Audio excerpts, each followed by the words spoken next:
चिकन चिकन पेटावा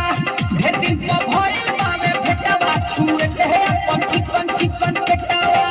चिकन पेटावा रे चिकन पेटावा चिकन पेटावा रे चिकन पेटावा खोल के लहरा के चटावा छुए दे अपन चिकन चिकन पेटावा ढेर दिन को भइल बावे भेटावा छुए दे अपन चिकन चिकन पेटावा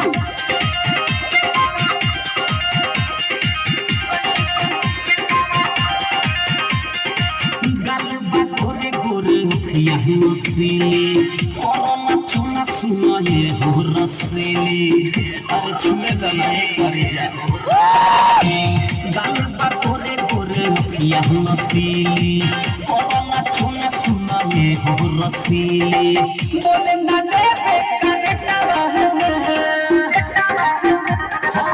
बोले ना ले बेटा छुए तो है अपन चिकन चिकन पेटावा ढेर दिन को भइल बावे भेटावा छुए तो है अपन चिकन चिकन पेटावा चिकन पेटावा रे चिकन पेटावा हो चिकन पेटावा खोल के नहरा के पेटावा खोल के नहरा के पेटावा छुए तो है अपन चिकन चिकन पेटावा ढेर दिन को भइल बावे भेटावा छुए तो है अपन चिकन चिकन पेटावा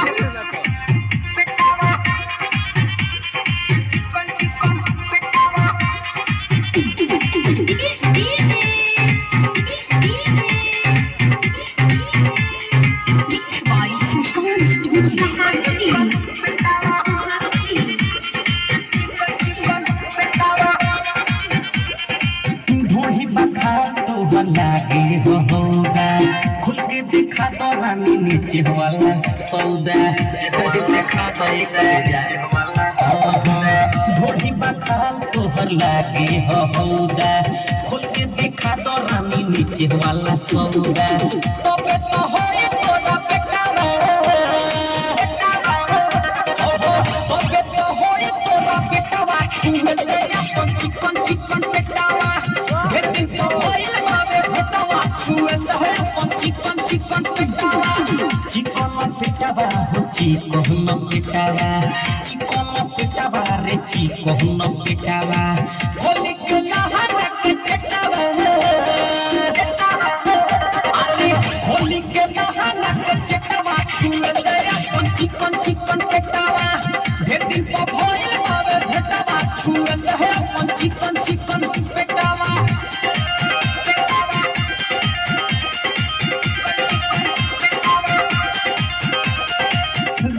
रसीला के परल नहीं खुपाला लकी राजा के देखा दह दुताला अरे कहता बात देखा दह रमेश रसीला के परल नहीं खुपाला लकी राजा के देखा दह दुताला दे दे के सोनुआ के टेटावा अरे दे दे के सोनुआ के टेटावा छुए दे अपन चिकन चिकन पेटावा ढेर दिन को भइल बावे भेटावा छुए दे अपन चिकन चिकन पेटावा चिकन पेटावा रे चिकन पेटावा रे चिकन पेटावा खोल के